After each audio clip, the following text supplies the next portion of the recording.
Kompleks Candi Pelasan, sebuah persembahan seni dan keajaiban arsitektur di Desa Mugisan, Kecamatan Prambanan, Kabupaten Klaten, Provinsi Jawa Tengah ini terkesan menjadi dua kompleks yang dikenal sebagai Pelasan Lor dan Pelasan Kidul.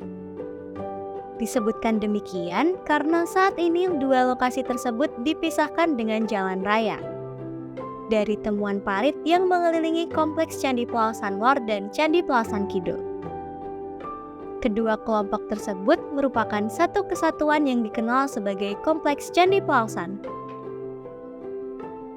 Kompleks Candi Pelasan Lor sendiri merupakan sebuah kompleks percandian yang terdiri dari dua bangunan induk dikelilingi oleh 6 candi patok, 58 candi perwara, dan 116 stupa perwara serta ditambah satu bangunan mandapa.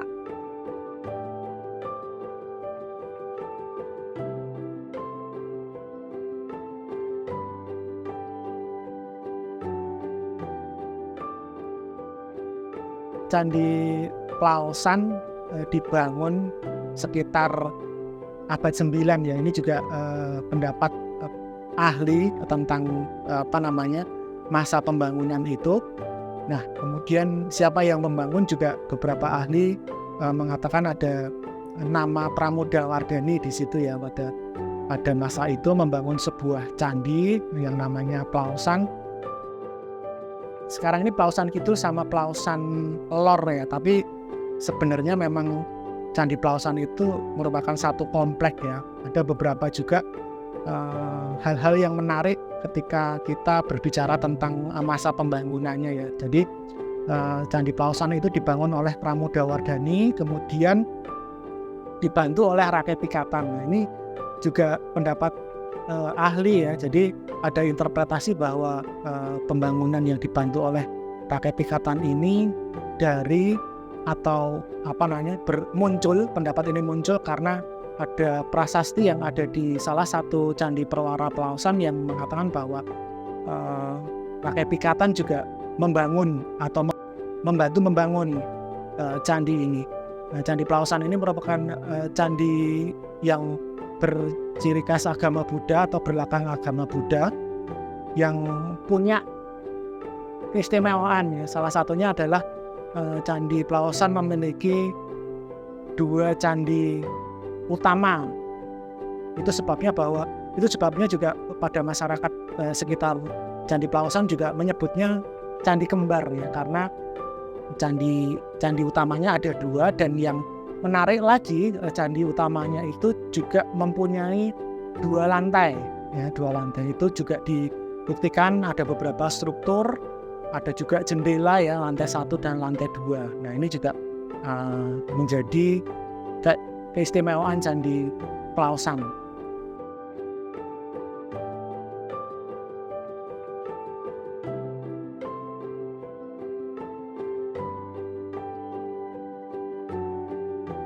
Meskipun begitu, mereka tetap memutuskan untuk menikah didasari rasa cinta dengan mengesampingkan kepercayaan yang mereka anut. Sebagai lambang cinta Raja Rakai Pikatan kepada Pramodawardhani, sang raja membangun Candi Pelasan dengan megah. Bukti cintanya kepada sang istri juga diwujudkan dengan membebaskan sang istri. Pramodawardhani memilih kepercayaan apapun yang ingin dianutnya. Candi ini telah menjadi bukti nyata bahwa cinta dapat menyatukan dua keyakinan yang berbeda, serta menjadi simbol toleransi umat beragama. Dalam bayangan senja yang memeluk Candi Pelasan, terkuaklah kisah cinta abadi yang telah terjalin di sepanjang masa. Dua jiwa terpaut dalam keterikatan yang tak tergoyahkan, merayakan cinta mereka di tengah megahnya arsitektur candi. Sebuah percintaan yang melampaui waktu dan mengukir jejak abadi di batu-batu candi kuno. Ada beberapa tantangan ya, tentu saja ya. Jadi ketika candi itu dimanfaatkan, itu pasti ada beberapa tantangannya ya. Misalnya kita harus menata beberapa hal yang ada di sana, misalnya jalan, kemudian juga ada beberapa kios-kios dan lain sebagainya. Itu tentunya juga ini efek dari Candi Plausan itu dimanfaatkan sebagai destinasi wisata. Cuman ada juga beberapa yang sifatnya lebih teknis lagi, misalnya Candi Plausan itu sebenarnya tidak hanya candinya saja, tapi Candi Plausan itu juga dikelilingi oleh semacam parit gitu. Nah, beberapa parit ini juga perlu kita tampakkan ya, dan beberapa juga masih dalam kepemilikan masyarakat gitu beberapa. Tapi ada beberapa juga yang tahun kemarin kita sudah bebaskan. Nah, ini agar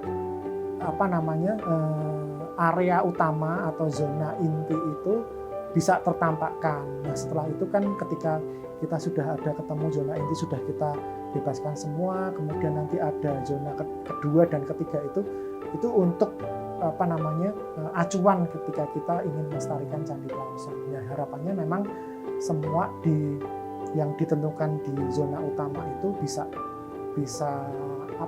tertampakkan semua dan bisa kita selamatkan semua.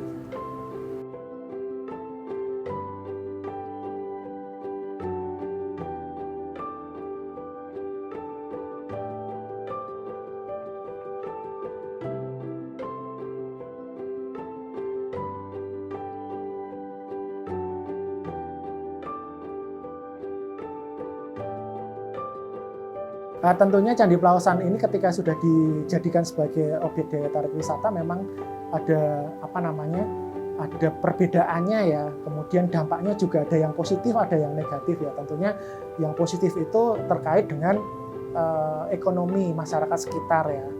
Kemudian negatifnya ya mungkin perilaku pengunjung yang kurang bijak ya, misalnya membuang sampah, kemudian vandalisme dan lain sebagainya. Kemudian kalau dulu memang kita masih terfokus pada Candi Plausan itu hanya untuk wisata ya yang kita fokuskan kepada Candi Plausan saja. Cuman ketika ada beberapa paradigma baru, kemudian juga ada semacam pendekatan baru sekarang ini kan Candi Plausan sebagai objek daya tarik wisata diusahakan untuk bisa memberikan manfaatan yang lebih untuk desa setempat. Nah, makanya beberapa desa ataupun mungkin juga komunitas itu sekarang ada di Candi Plausan itu. Nah, ini juga salah satu amanat ya di Undang-Undang Cagar Budaya, bahwa ketika kita melestarikan cagar budaya ya masyarakat di sekitar itu harus punya manfaat. Nah, sekarang ini di Candi Plausan itu beberapa tour operator, kemudian juga desa wisata itu juga mulai bergerak gitu untuk ikut dalam aktivitas pariwisata. Nah, ini juga kita harapkan juga bisa tentunya satu membantu untuk kelestarian Candi Plausan sendiri, kemudian kedua yang tidak kalah pentingnya bahwa masyarakat di sekitar situs atau candi itu punya manfaat untuk kesejahteraan mereka. Desa Wisata Bugisan awalnya diapit oleh keheningan Candi Plausan, kini menyaksikan perubahan yang gemilang. Candi kembar ini yang dulu sepi peminatnya kini menjadi destinasi unggulan, menarik perhatian wisatawan lokal maupun mancanegara.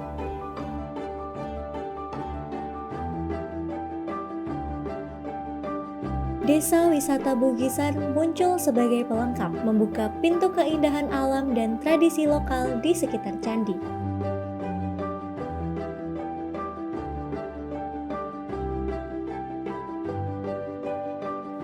Warung-warung berjajar di sekitar area menyuguhkan kuliner khas dan produk lokal memperkaya pengalaman wisata.